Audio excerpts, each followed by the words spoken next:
NEET 2026 aspirants, आज हम पढ़ेंगे हाइड्रोकार्बन, जो कि बहुत इंपॉर्टेंट सोर्स ऑफ एनर्जी है। देखो, जो हाइड्रोकार्बन वर्ड है ना, वो खुद एक्सप्लेन कर रहा है हमें कि वो किससे बना है, कार्बन और हाइड्रोजन से, करेक्ट। और जो हाइड्रोजन है वो एक इतना इम्पॉर्टेंट रोल प्ले करता है हमारी लाइफ में। जैसे हमारे पास लिक्विड पेट्रोलियम गैस, जैसे कि हम बात करते हैं ना एलपीजी की, सीएनजी की, कंप्रेस्ड नेचुरल गैस, उन सबको हम एज अ फ्यूल यूज़ करते हैं, right. LPG is the abbreviated form of liquefied petroleum gas, जहाँ पे जो CNG होता है वो कंप्रेस नेचुरल गैस होता है।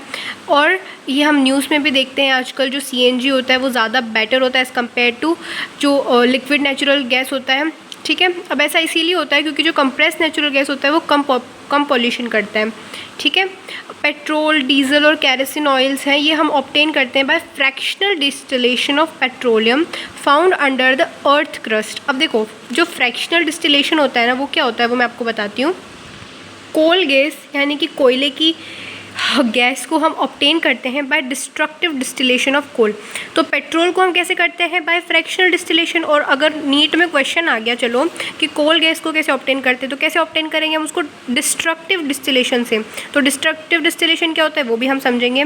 Natural gas is found in upper strata during drilling of oil wells, यानी कि जो हमारे पास एकदम नेचुरल गैस आती है ना, वो कैसे आती है, जब ऊपर जो अर्थ होता है उसके अलग अलग स्ट्रेटा होते हैं, तो सबसे ऊपर वाला जो स्ट्रेटा होता है वहाँ पे हमें क्या मिलता है, वहाँ पे हमें नेचुरल गैसेज मिलती है।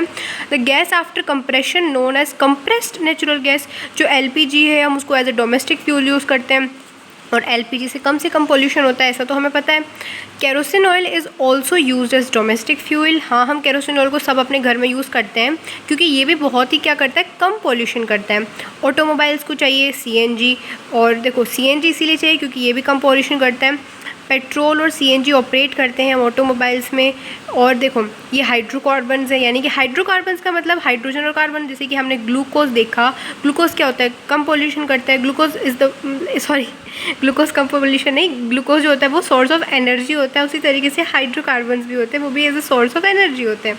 हाइड्रोकार्बन जो होते हैं हम उसको यूज़ करते हैं फॉर मैन्युफैक्चर ऑफ पॉलीमर्स, जैसे कि हम पॉलीथीन ले लो, पॉलीप्रोपिन ले लो, पॉलीस्टायरिन ले लो, हम ये सब क्रिएट कर सकते हैं किसी सिर्फ हाइड्रोकार्बन से। इसीलिए जितना ज़्यादा नंबर होगा हाइड्रोकार्बन का, उतना अच्छा क्या होगा, हमारे पास पॉलीमर बनेगा। और higher hydrocarbon are use as solvents for paints, यानी कि हम हमारे घर पे जो कलर करवाते हैं ना, तो उसमें भी हाइड्रोकार्बन ही होते हैं, ज़्यादा कुछ नहीं होता, बस उनका नंबर ज़्यादा हो जाता है। और they are usually used as starting material for manufacture of many dyes and drugs, यानी कि जैसे कि बहुत सारी डाइज होती है, हम हमारे बालों पे कलर कराते हैं, और ड्रग्स जो बनते हैं उनका जो शुरुआत का जो मटेरियल है, स्टार्टिंग जो वो करते हैं ना, वो हाइड्रोकार्बन से ही करते हैं। इसलिए आप समझ सकते हैं कि जो हमारे पास हाइड्रोकार्बन है ना, वो बहुत बहुत ज़्यादा इंपॉर्टेंट है, राइट। इसलिए रिस्पेक्ट करो हाइड्रोकार्बन्स की।